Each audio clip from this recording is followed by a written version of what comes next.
My name is Vikram Kesasau. Welcome you all to my channel, Vikram Fitness and Mechanical. Uh, in today's video, we are going to see 10 ODI question on 10 ODI question which are very important for the upcoming RI exam. ଆଜିର ଭିଡ଼ିଓରେ ଆମେ 10ଟା Odia question ଦେଖିବା ଯେଉଁଟାକି ଆମର RI ଏକ୍ଜାମ୍ରେ ଆମକୁ helpful କରିବ। ତ first ହେଉଛି ଅନ୍ଧର ଲଉଡ଼ି। ଆର ଅର୍ଥ କ'ଣ? ଅନ୍ଧର ଲଉଡ଼ିର ଅର୍ଥ ହେଉଛି ଅସହାୟର ସାହାରା। ତ ଅପସନ୍ 2 ଇଜ୍ କରେକ୍ଟ। ନେକ୍ସଟ ବିଶ୍ୱସ୍ତ। ଆର ଶୁଦ୍ଧ ଶବ୍ଦଟି ଆମେ ଲେଖିବା। ବିଶ୍ୱସ୍ତର ଅଛି ବରହସି ସ୍ୱର କପଡ଼ା ସତଳେ ଦୁଇବା ଅସ୍ତ ମସ। ନେକ୍ସଟ ବନ ଔଷଧି। ବନ ଅଛି ତାର ଓ ଅଛି ଅ ପ୍ଲସ୍ ଓ ତାର ଓକାର ହବ ଅ। ବନ ଅଛି ଅରେ ଏଣ୍ଡ ହେଉଛି ଓରେ ଷ୍ଟାର୍ଟ ହେଉଛି ତ ଦୀର୍ଘକାର ହବ ବନୌଷଧି ପାଞ୍ଚଟା।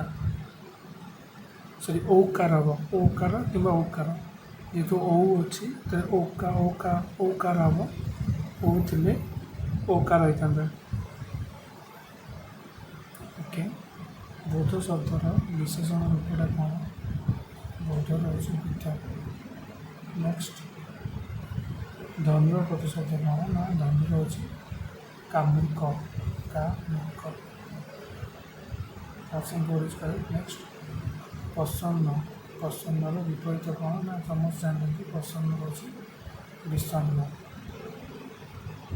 ନେକ୍ସଟ ମହାଯୁକ୍ତ ଉତ୍ସବ। ମହା ଆ ପ୍ଲସ୍ ଉ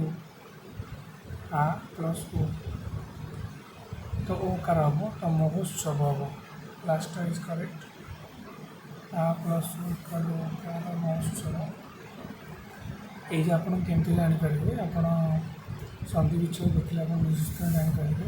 10ଟାରୁ 15ଟା ଫର୍ମୁଲା ଅଛି। ରୋଷେଇ ଦରକାର ନୁହଁ, ତା ଉପରେ କୋଶ୍ଚିନ୍ କଲେ ଆରାମସେ କରିପାରିବେ। ଓକେ। ଖେଚର ଏଇଟା କେଉଁ ପ୍ରକାର ସମସ୍ତ? ନା ଅଲୁକ୍।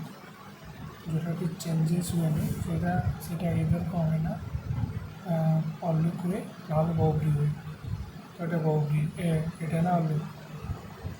ନେକ୍ସଟ ଲଘିଆନ କେଉଁ ଶବ୍ଦରୁ ଆସିଛି? ନା ଲଘୁ। ରସଗୋଲା ଏଇଟା କେଉଁ ପ୍ରକାର ବିଶେଷ? ଯିଏ ବି କହିପାରିବେ ରସଗୋଲା ହେଉଛି ସଂଜ୍ଞାବାଚକ। ଯଦି ଭିଡ଼ିଓଟା ଭଲ ଲାଗୁଛି ପ୍ଲିଜ୍ ଲାଇକ୍ କରନ୍ତୁ, ସେୟାର କରନ୍ତୁ, ସବସ୍କ୍ରାଇବ୍ କରନ୍ତୁ ଆମ channel Vikram fitness and mechanical.